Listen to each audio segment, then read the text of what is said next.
episode 221. Most shops, independent shops, are owned and operated by technicians. And technicians originally, I believe, set out to be somebody who is left alone. They're professionals. They're really good at what they do. They want to diagnose and repair cars. And then they get to a place where they decide they're going to do it on their own.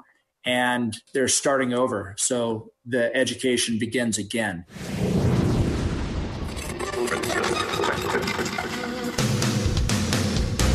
Welcome, aftermarketers, to Remarkable Results Radio. Listen to learn just one thing from today's episode on your journey to remarkable results.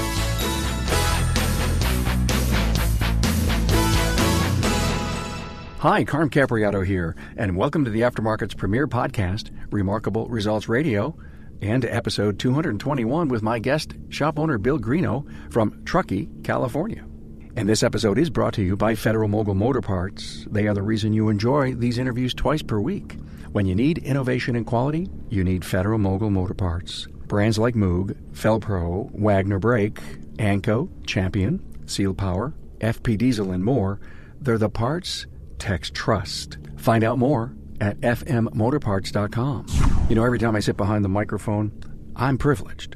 I'm excited and engaged over every interview because I always learn something. And I'm trusted to bring the aftermarket quality content each week for your edification. Every episode comes with their own show notes, additional bio information, links, and key talking points to help you enjoy and improve your takeaways.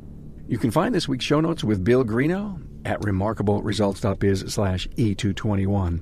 A big thank you to my new Facebook followers, Nick Payton, John Villa, Robert Michael Arlt, and Debbie Taylor, and to my new LinkedIn connections, Russ Carter and Vedran Rasic. Great to have you on board and engage with the quality content produced for you each and every week. I recently mentioned in social media to schedule a lunch and learn with yourself or your team sometime to review at Town Hall Academy. As of this podcast episode, there are 17 full-length training sessions, all on a different trending topic. What is really important is these seminar-like videos are presented by your peers in the industry. They participate on the Academy to pay it forward with their passion on the subject. Each Academy excels in content that you can use in your business or your life. Go to remarkableresults.biz/learning or to my YouTube page. Now, meet Bill Greeno from Quality Automotive and Smog from Truckee, California. Now, that's up in ski country in the Sierra Nevada mountains. Bill is not only a shop owner, but also a shop owner business consultant. He specializes in leadership management and works with a group of 14 shop owners. In this episode, discover that Bill is building a brand new 6-bay shop, learn all about his Red Check Club retention program. He does see a bright future for the service professional and has his opinion on the future. Bill credits his wife Sheila for being the ideas person as a compliment to Bill being the person who makes things happen. Bill was recommended by many podcast alumni and listeners. They wanted you to hear Bill's view of not only his business, but on his view of personal challenges shop owners face in growing a great business. Now listen to Bill Greeno, shop owner and business consultant. A warm welcome to Bill Greeno of Quality Automotive and Smog in Truckee, California. Now, Truckee, in the mountains right near Nevada, right? Yes. Yeah. Sierra Nevadas. Hey, Bill, what's the differentiation in Quality Automotive and Smog in Truckee? What are you proud of that makes your company great? I think what makes our company great, Carm, is our attention to detail. And when I say attention to detail, I don't just mean with every car, but with every customer and even with our staff. We spend a lot of time working with communication, working with one another to make sure that the relationships in the shop are strong, that motivation's high. So working with each other and communicating, it just telling me that the culture is one of your most important things. I would say so. That's the feedback we get from our customers. It's certainly what we work on a day-to-day basis. We talk about educating our customers so that they know what to expect. And by doing so, you bring them into the fold of your culture and they enjoy it. Everybody knows everybody. It is a small town. We've got maybe 7,000 regular residents here. Hey, I know in chatting with you that you are a business consultant on top of being a business owner. Correct. Yeah. The Institute for Automotive Business Excellence is where I call home part of the time, teach classes there, and also work through the Institute with a group of about 14 shops in the Southeast for WorldPack auto parts. Excellent. Now, you have your own group of 14. It's kind of like, if you will, a 20 group? It is, yeah. And how is that done? Do you go out much, or are you just doing it over the phone? 4 times a year, once a quarter, we're on site at a host shop, and that shop gets to have a walkthrough with all the other owners and participants that day. We go through everything from white gloving the shop to interviewing all the employees. We look through their computer systems. We look through their invoices. We go through everything. And and we do that 4 times a year. Then we meet the other months and review financials online through a meeting. I've heard from former guests that they have by going out and visiting shops, it's a big impact on their business and an important part of the 20 group. Oh, yes, definitely. If you were to ask my participants, my participating shops, what the best part of the 20 group is, or what the best part of the SMART group is what it's called, I am 90% sure that most of them would say just the interaction with the other owners. There's always something to be learned, and whether it's from the host shop or just a casual conversation that happens during a break, that's where a lot of the magic happens, and even at check-in. Is the biggest challenge that you see out there is to get our service professional to become a better CEO? Definitely. I would say that the primary challenge for most shops, because most shops, independent shops, are owned and operated by technicians. And technicians originally, I believe, set out to be somebody who is left alone. They're professionals. They're really good at what they do. They want to diagnose and repair cars. And if you throw some ego into it, they even want to do what other people can't do. And then they get to a place where they decide they're going to do it on their own, and they're starting over. So the education begins again.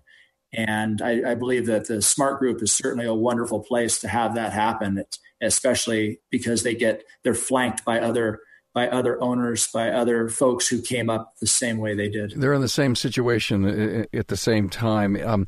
Ever since I've been podcasting, this is a continual theme, moving from working in your business to working on your business. And now just recently, this whole thing about be a better CEO. With the majority of our shop owners out there, is this philosophy, this business acumen really starting to take hold? I think so. The education is everywhere, whether it's Vision or WorldPack STX, cars, SEMA. Everybody is diving into those opportunities for education. The fact is that I think that a lot of the shall we say, bad rap that shops get, whether it's being dishonest or this or that, I don't buy. Personally, I think that most shop owners, and again, 90%, are out there to do the right thing. They're out there because they didn't like the way it was being done. When they start their own shop, they have visions of grandeur. And what they run into is, for one reason or another, they're not able to meet the customer's expectations. And ultimately what happens is, because they don't have training in customer service, because they don't know interpersonally how to get around in front of the customer and educate the customer for what they should expect and what they and what they'll get, they end up behind the curve and get shoved back into that group of shops that maybe isn't providing the service that people expect. How hard is it to make that transition? I think it depends upon the person. I've seen shops succeed and I've seen shops fail. The shops that succeed are the ones that are that I see on your podcasts. They're the ones that are willing to do the work. They're willing to make the changes. The ones that fail really, truly still believe that they can't do it that way, that for whatever reason, something's holding them back. And if they believe that they can't do it the right way, then they're not going to succeed. Interesting. Something holding them back. Would you say that what's holding them back is themselves? Yes. Brake jobs are a staple component of all successful shops, and getting the brake job right helps build a quality reputation for any shop. When the best is called for and stopping distance, rotor wear, and pad life are important to every shop and its customers, Wagner OEX brake pads are your only choice. Based on benchmark testing conducted by Link Engineering Company, Wagner OEX pads can stop a pickup, SUV, or CUV up to 50 feet sooner. Based on internal testing comparing new Wagner OEX to other Wagner offerings, the unique design of Wagner OEX increases pad life up to 2 times longer. The customized shape and slot design of each of the more than 114 SKUs creates a turbulent airflow that allows for cooler operation and improved stopping power for the vehicle on which it was designed. Wagner OEX cover 95% of the U.S. market of pickups, SUVs, and CUVs. Wagner has the science behind stopping perfected. They conduct 13,000 critical tests each year, and as of today, have 258 issued patents with 68 patents pending. Wagner has earned their stripes. Now they want to earn yours. Install Wagner OEX, the customized brake pad that can stop your customer's truck up to 50 feet sooner. Know why you install Felpro, the gaskets professionals trust? Every part that goes into a Felpro box is validated and approved by a Felpro engineer. Product testing and validation is an integral part of Felpro's engineering, manufacturing, and field testing, where vehicles undergo tests that log over 1 million miles every year. They also reach out to you, the pro, through technology blogs and their technical forums to listen, learn, and keep in touch with you. It's amazing to think that Felpro produces over 325,000 gaskets per day. That's 325,000 per day in their 1 million square foot facility in Skokie, Illinois. Under the same roof, engineering and manufacturing uphold Felpro quality, utilizing 4,500 active production tools with tooling tolerances to 5 microns. Now that's smaller than a human hair. A tight tolerance like that ensures the sealing ability of Felpro gaskets. And their own in-house chem lab develops proprietary formulations like PermaDry Plus to produce 35,000 molded rubber sealing components every day.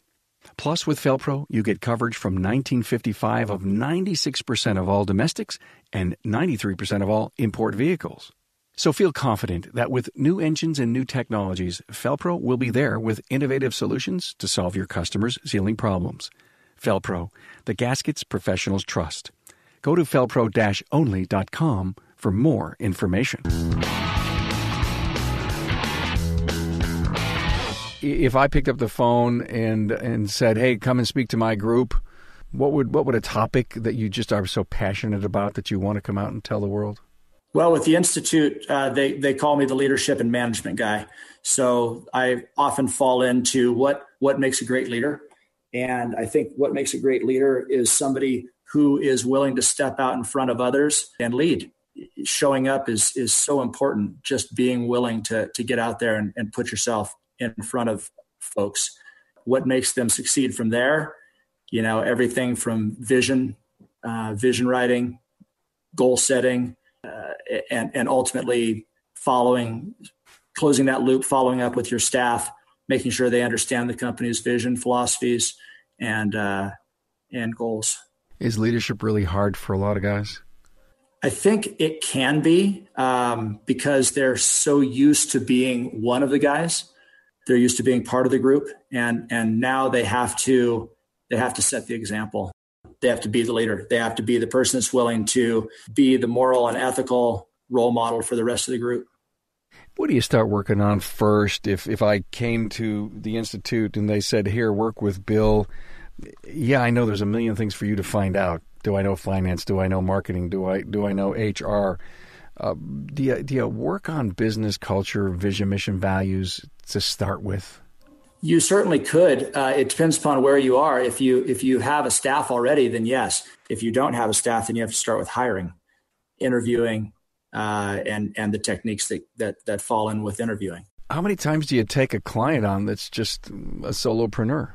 Oh, there's a few out there for sure. They start. They'll come in as owner operators in a small shop, and it may be the most perfect time to have them find themselves a business consultant, isn't it? Sure. In the early stages, where they have one or two They have one or two employees maybe, and they're looking to expand. And they say, why should I go deep in a hole, keep hiring people, not know what I'm doing? And that's refreshing to hear that you've gotten some, I don't want to say early adopters, but yeah, early adopters. That's what it is.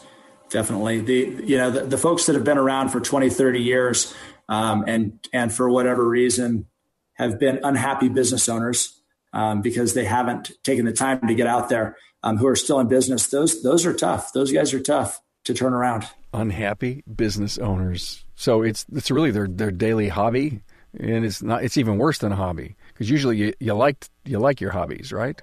Right. And that would certainly be something that I think the reason you go into business for yourself is to enjoy, is because you didn't enjoy working for others. You need to set up an environment where you enjoy going to work every day, and your staff enjoys being there as well. So as not only a shop owner, but a consultant in the industry, do you see any big concerns or threats going on in the industry that we just need to, be very cognizant of?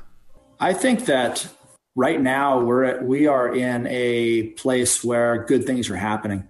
I think that, like you said, shop owners are becoming educated. They see the opportunity and the importance of being educated and in business. They understand what it takes to succeed. On the supply end, I think that the schools, whether they be high schools, technical schools, whether it be shops themselves, we are developing a new force of technicians out there. I see it in my community anyway.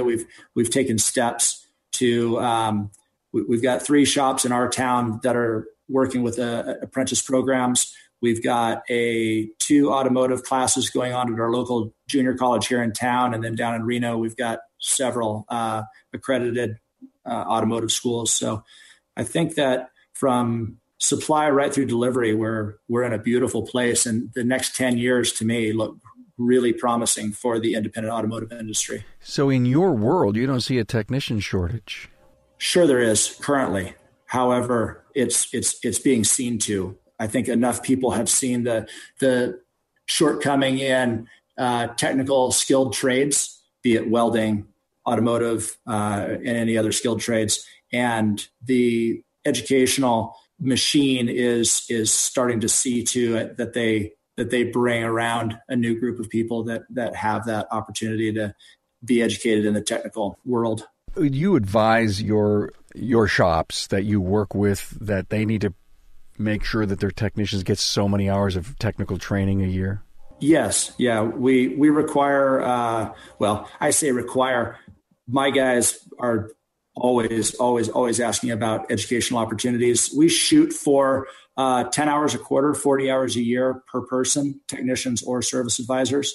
Usually what we end up with is in the neighborhood of 60 hours average per person. Excellent. Are the shops paying for the training? Yes, the shop pays for the training. It pays for the technician to attend the training, and it pays the technician for having gone to the training.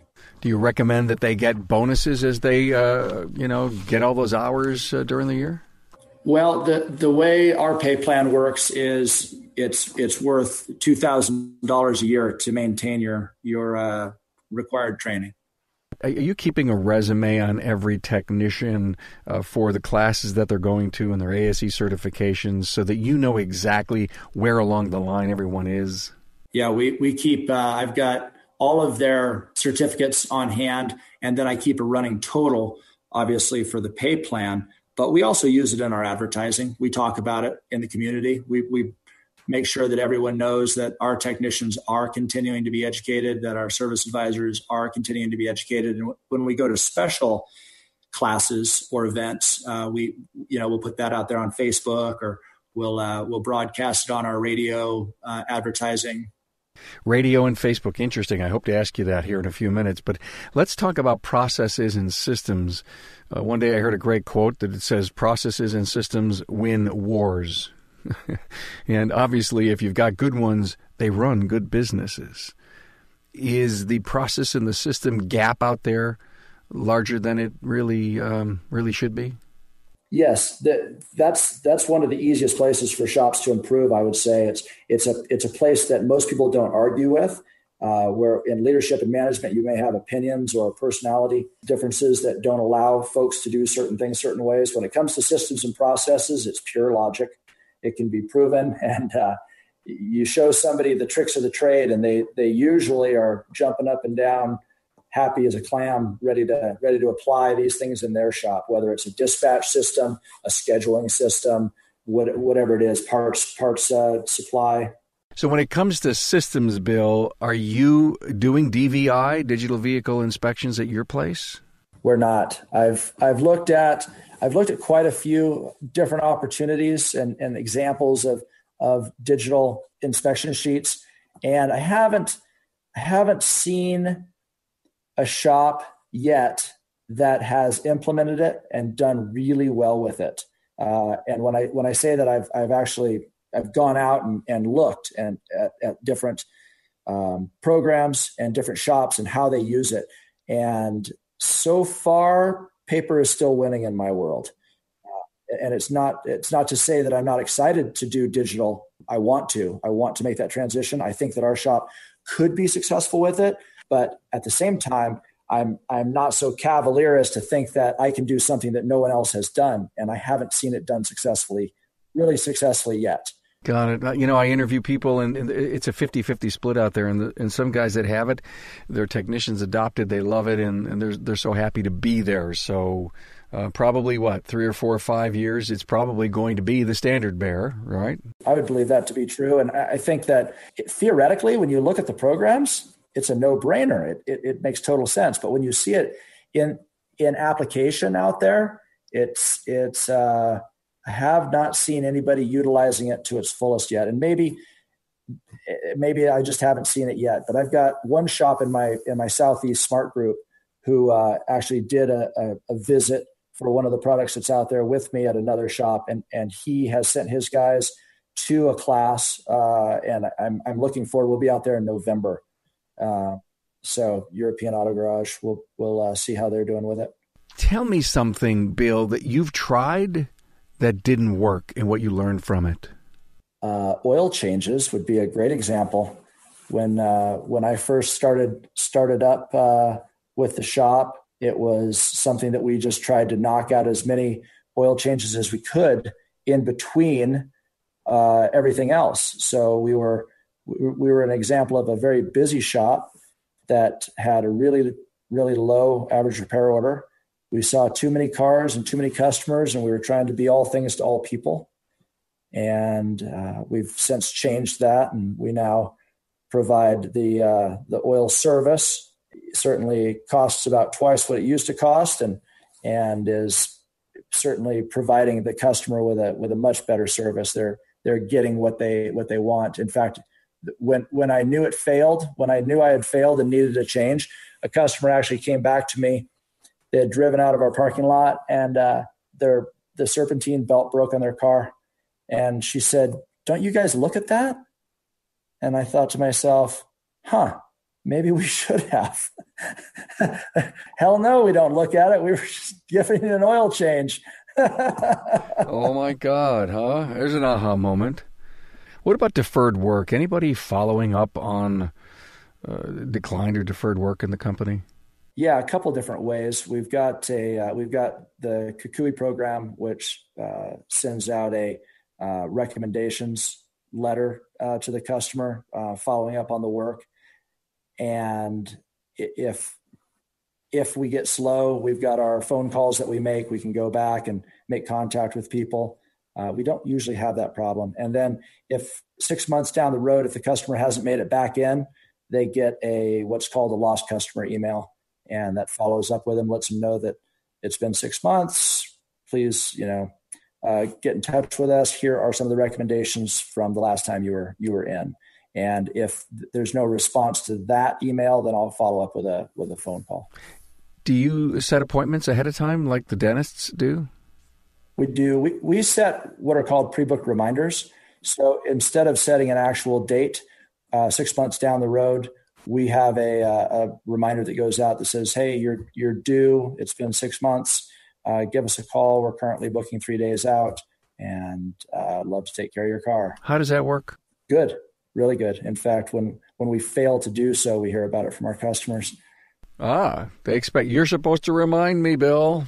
Yep, yeah, I didn't get a reminder, and now I'm overdue. Customer retention. What are you doing? Oh gosh, so we have a variety of things. Probably the best thing that we do for customer retention is our red check club. The Q with the red check is part of our brand, and the red check as the leg on the Q. And so our red check club is for our customer loyalty program. It begins with a license plate frame that's installed on the vehicle. The license plate frame in very bold letters at the top says Truckee. The significance of that is that it gives them an easy way to get through chain control and an easy way to get through our agricultural inspection station, which happens at the state line of California, which is right in the middle of our town. So in both cases, when they see the Truckee Quality Automotive and Smog license plate frame, they get waved right through. So that's a nice benefit of the frame. It's also a standing recommendation from every car that's out there on the road to every other car out there on the road, or every other car owner. Within the Quality Check Club, or the Red Check Club, for having it, you get a variety of benefits. You get 3-year, 36,000-mile warranty. Our standard is 224. We increased it to 336. You get buy one, get one free wiper blades, seasonal promotion. You get car wash cards with every service in the summertime. We have a free local towing with one of our local towing companies. And we have a gold pass, which is a transferable season pass for any ski area in California and Nevada. And you get to use that once a year per vehicle you have in the Check Club. And skiing is now about $150 a day for a pass. So it's basically a $150 benefit in your pocket. It's a heck of a deal. 50% of your customers that are in the club? Yeah, right about there. Do they have to pay to get in it, or they just qualify because they're good people? It's free. We ask everybody. Yeah, everybody has the opportunity. There's a lot of Quality Automotive and Smog frames running around Truckee. Cool, I love it. Hey, are you recording your phone calls at the service counter? We record all of the phone calls that come in on our recorded lines. So if somebody gets our phone number from Google or Yelp, anywhere online, they're going to be on a recorded call. Are you converting first-time customers because of this at a higher rate? Well, our first-time customers are getting a follow-up postcard that does explain all that to them, and also explains that we have a lot of first-time customers that come in for smog or emissions testing.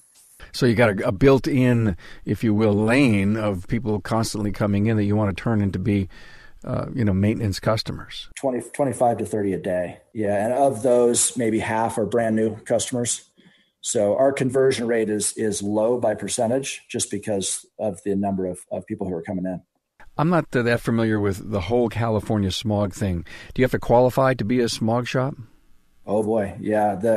To be a California smog shop, you've got to have a technician who has passed his A6, A8, and L1 ASC tests. Then they have to go and take their emissions test to become a test technician. And then there's a whole nother test if you want to repair smog-related failures.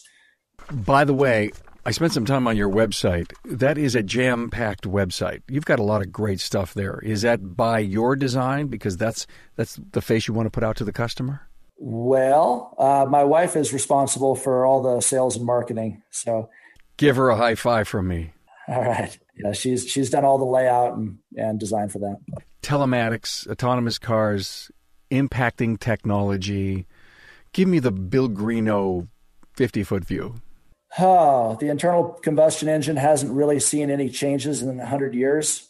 I don't know how close we really are to having that as an impact. If it's going to happen anywhere, it's going to happen in California. Well, talk about a trend-setting state. Yeah, but where we are, we've got snow on the ground. It snowed 7 inches last night. What is it, April 25th? you can't have that kind of technology isn't going to work in the mountains.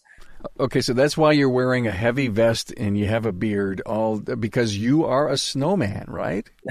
We move a lot of snow. As far as cars go in Truckee, people ask you, are you a specialty shop? Yes, we are. We work on everything that's all-wheel or four-wheel drive. That's really what we're limited to. We don't see two-wheel drives. And so if it's all-wheel or four-wheel, up here, every dad has a Chevy, every mom has an Audi, and every kid has a Subaru. Yeah, I can see why there wouldn't be specialties, especially in Truckee, California. But with your group, do you see that trend possibly moving more to specialty, where shops are just going to work on one or two platforms?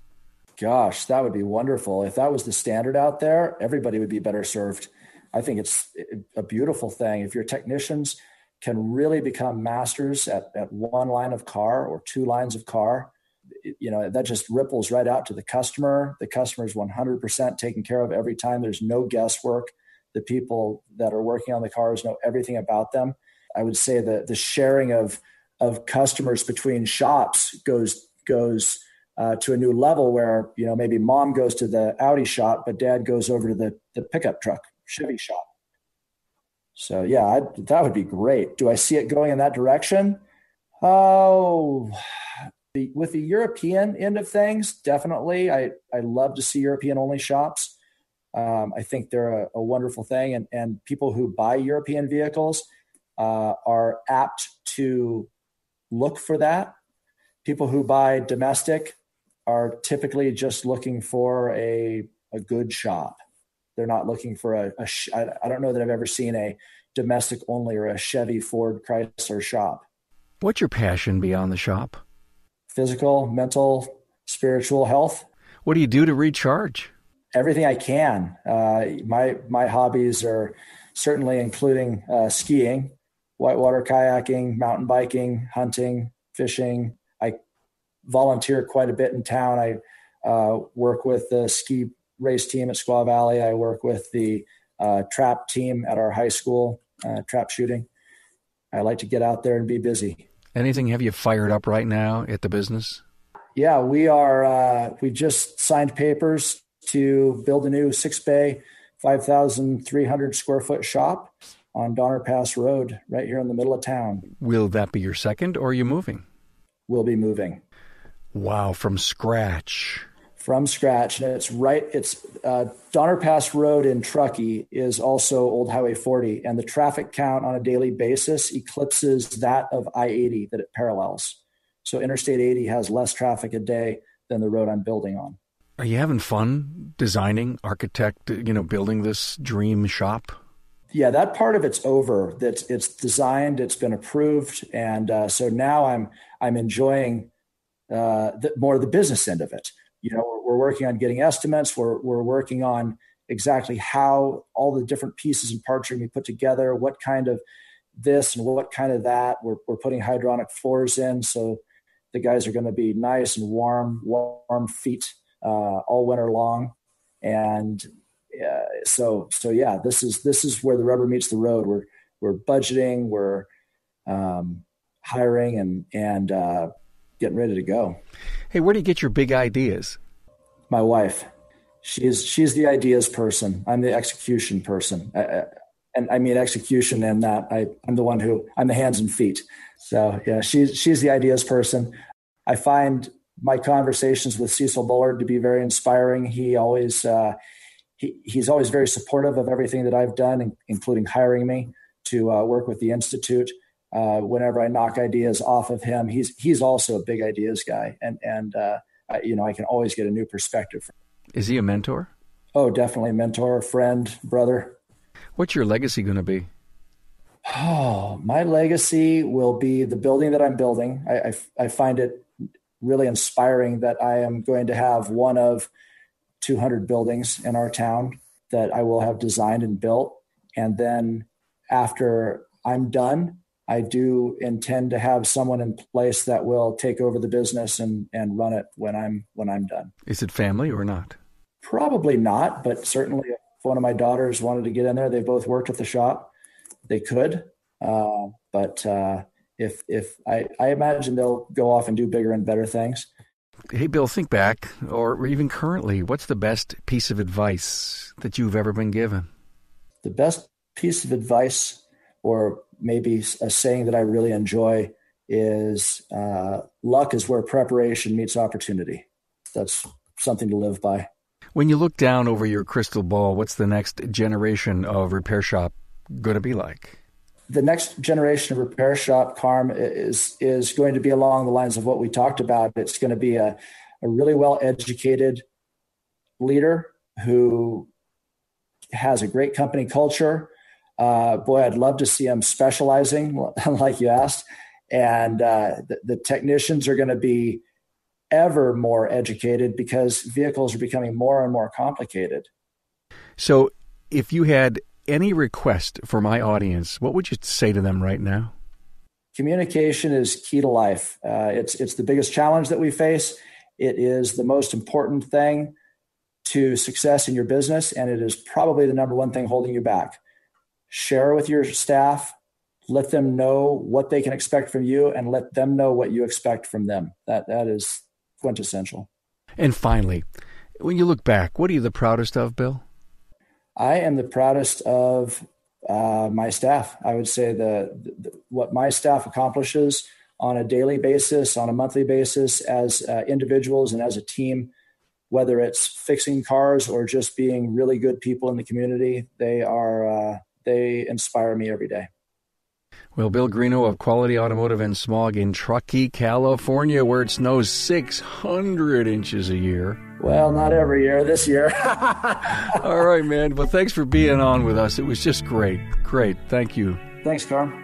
Hey, Aftermarketers, thanks for joining Bill Greeno from Quality Automotive and Smog in Truckee, California for this Remarkable Results Radio podcast interview. We heard a great dual-sided interview, good information on Bill's shop and his view of the industry as a business consultant. Now, for an in-depth episode experience, don't miss the show notes for the episode with Bill Greeno. Find them at remarkableresults.biz/E221. Hey, do you have an idea for a show guest, a topic for the Town Hall Academy? Did you know that the majority of the Academy subjects come from my listeners? Or do you have a comment on the show? Hey, get with me via email at carm@remarkableresults.biz, that's B-I-Z, or head over to the contact page on the website. Hey, thank you so much for being part of the Premier Automotive Aftermarket podcast. I would love it if you told a friend. Don't keep this powerful resource a secret. My mission is to bring this content to every player in the industry.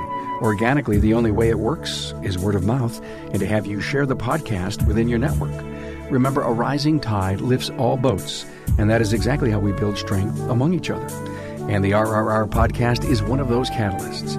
Remember, there's enough business to go around for everyone. Thanks for being on board to listen and learn from another inspiring aftermarket professional. Until next time.